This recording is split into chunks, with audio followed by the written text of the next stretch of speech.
I'm Nick from Patchwerks, and today I want to explore some creative feedback patching using the MS-20 Mini by Korg.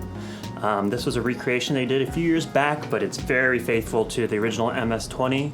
But if you need that full-size MS-20, Korg is also shipping out those as of this year and last year, which are going to use 1/4-inch jacks. An amazing synthesizer. I love it. It's known for its gritty capabilities, as well as kind of some iconic synth lines that have a lot of distortion and guitar sounds. So today I'm going to show you a pretty easy patch to explore feedback patching to get that sort of sound going on. But first and foremost, the MS-20, it's a monophonic synthesizer with 2 oscillators and a high pass and low pass filter. But what makes the feedback patching super great is that we have this external signal processor here on the bottom. You could use it for a lot of things if you want to mix in other things, to use the filters here, or to even just get some envelope following going on, like a wah-based sound where the amplitude goes high and the filter opens up. The external signal processor can achieve that. But for this demo I'm going to show you is that we're going to use the external signal processor to process the final output and then run it back into the synthesizer to do some really cool things where, when we add the waves together, they get really crunchy sounding, and even using it for frequency modulation. So, got a patch set up here. Very basic patch. We have 2 saw waves kind of combined, one an octave lower than the other. They're well tuned, so there isn't a lot of, frequency beating going on. Filter is completely opened up. You could hear that low pass is pretty mild when the peak isn't up, but when we drive that, we get more of that quote-unquote classic MS-20 sound. Very throaty resonance. I love having the high pass filter here because we can actually turn that peak all the way up and really accentuate some of the low bass, because usually we hear high pass filters like this, where it's just literally shelving all the bottom off and giving a lot of head buzzy sounds, but I like to dial that in, and you could hear already how that's really shaking down there because I have the cutoff really set there. And that's gonna really be kind of crucial to some of the feedback patching, because when we shelve off certain things and add them back, that's where we get really interesting distortion. So before we even approach feedback patching here, I just want to talk about the external signal processor and how we could use it even without feedback patching. On the oscillator 1, we have a noise oscillator, but if we wanted to mix that in without losing that, we could actually take our white noise out of our noise generator on the panel and just patch it into this external signal in. So when I do that now, we should hear. We hear that white noise. The white noise is going to have all those frequencies that we may want to take out, so we could actually use the external signal processor for that. I just take my patch, go into signal in, and we could, if we just wanted to control the amplitude using the signal level knob, we totally could, because when we did this, there's no external signal in potentiometer to scale that.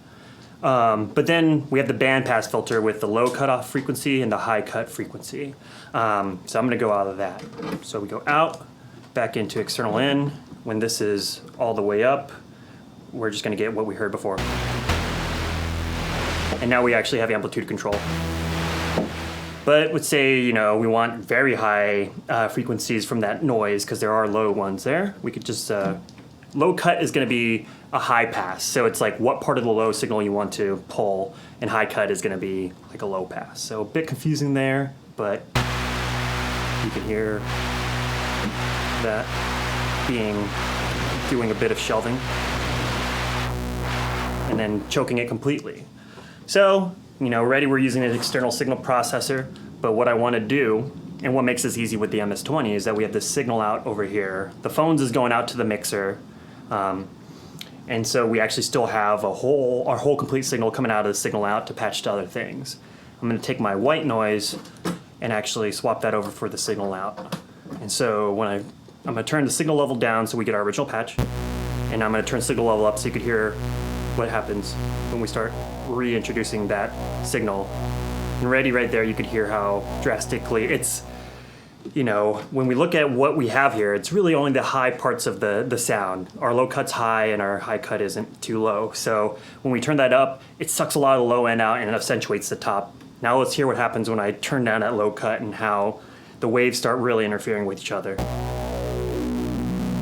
you could hear that the sound's extremely unstable now because we have almost the original signal playing over itself, really pushing this mixer to the max and adding that cool distortion. And now let's kind of play around with some of the filter over here. And you can hear right now, if you're exploring this with me, the 6 knobs that I say are important are actually 7. We have our cutoff frequency, the high pass, as well as the peak, the resonance. Same thing with the low pass. And then the external signal processor, the signal level matters, as well as these 2 knobs. And they all do very drastic things. So let's hear that's like really blown out. And let's turn down the signal level to get it. You could hear, especially as we pass 8 o'clock, that's where a lot of that really fat distortion is coming through. And on that low cut, you could kind of hear some of that throaty sound come through. Even though we don't have resonance on this, the way it's feeding back is resonating because the external signal is going into the high pass, low pass, and then right back out. And so let's actually hear that kind of.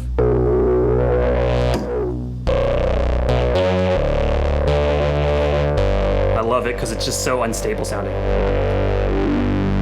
Let's let more of that signal through.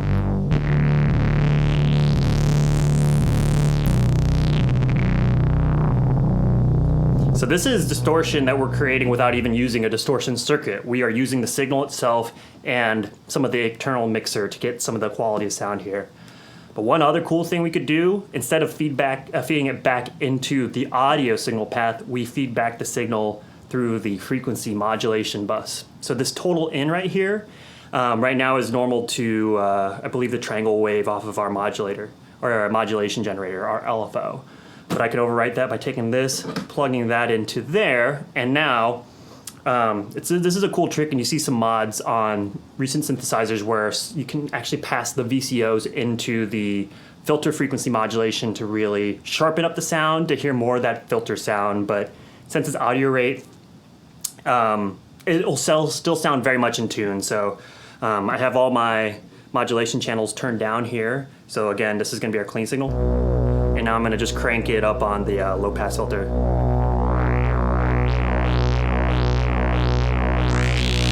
And you could really hear how much it's really starting to drive the cutoff. It's really wiggling around at the same speed of our oscillators as well as our feedback patch. So clean. Let's drive both ends there.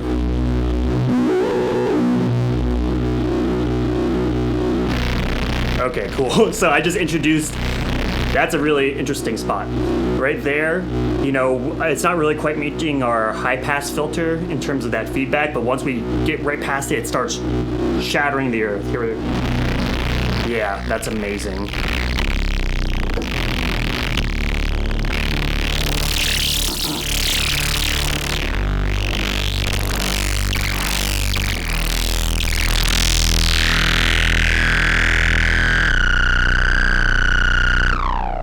Cool.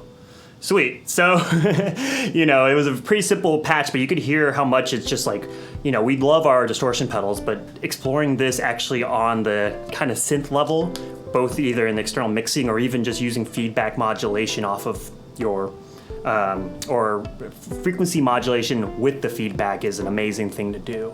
So, you know, let us know what your favorite feedback patching ideas are. If it isn't the MS-20, what kind of gear you use. And like always, feel free to reach out and stop by the shop anytime. Have a great week, y'all.